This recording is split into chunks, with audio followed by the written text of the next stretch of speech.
Pana Community Hospital, we provide complete care for our athletes. Whether it's practice, game day, or any day in between, we have you covered.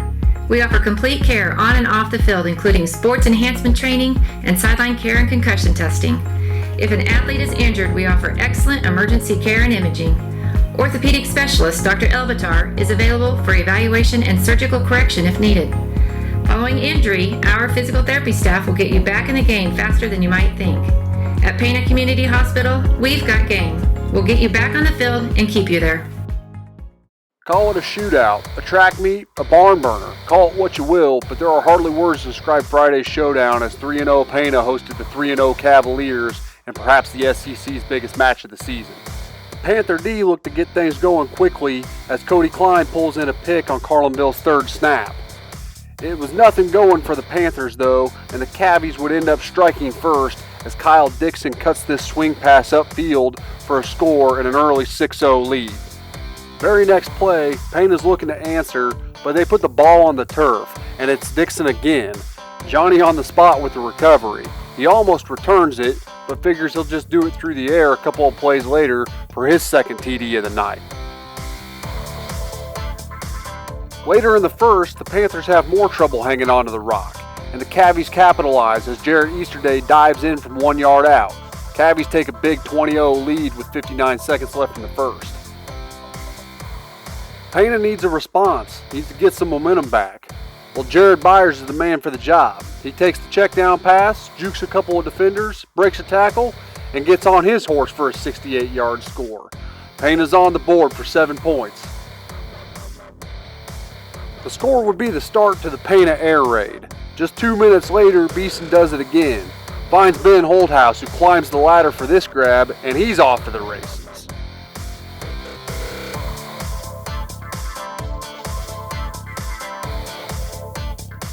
Carlinville gets it right back the very next play on a 77-yard kickoff return, but Pana would turn to the running game in the next series as they look to answer.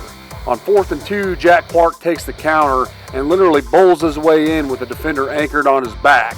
And the Panthers have cut the Carlinville lead to 8 with 7:15 to go in the half. You get a short touchdown run tonight. Walk me through what happened on that play.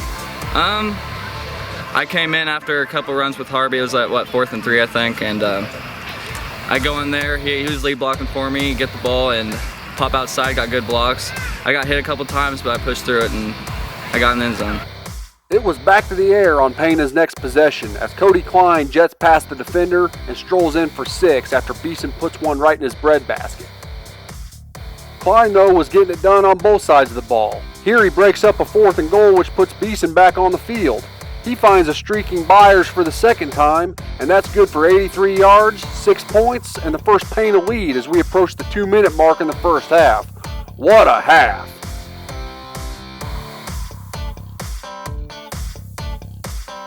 How'd you rebound in the first half? Well, I mean, I think our kids came out and we're just real nervous for this game. I mean, you got a top 10 team in Carlinville coming in, and everybody talked the game up like as big of a game as it was. And so we came out with some nerves and put the ball on the ground. You can't do that against a good football team, and we did that.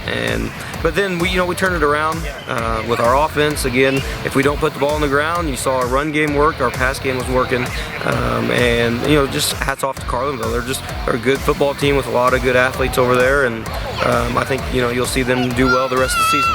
Pana might have been on fire in the second quarter, but the Cavaliers say they can still sling it too.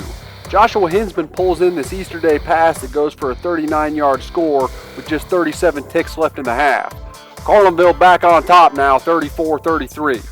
The Cavies would add to their lead midway through the third on a 1-yard TD run, but Pana's still airing it out. Beeson finds Jack Armstrong on a slant, and he's gone on a 64-yarder to cut the Cavalier lead to 2 at 41-39. Beeson was averaging more than 50 yards per completion, going 7 of 15 for 364 yards. Those are beyond video game-like stats, and that yards per completion number is probably a record, but I've got to check that out.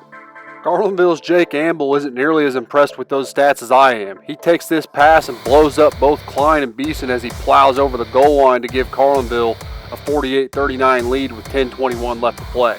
Up 9, the Cavaliers were looking for some insurance, and they found it at the 5:25 mark when Easterday makes a couple of nice juke moves and takes the keeper to pay dirt to give Carlinville a decisive advantage late in this one.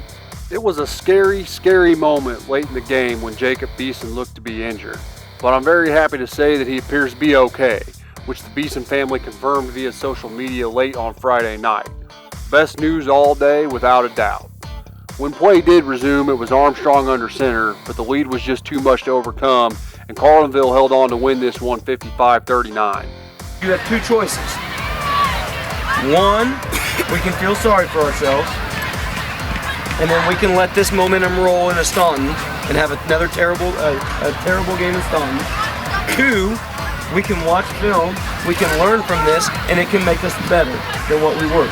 Gonna be a tough week of practice. What do you guys got to do to rebound? Most important thing is we got to keep our heads up.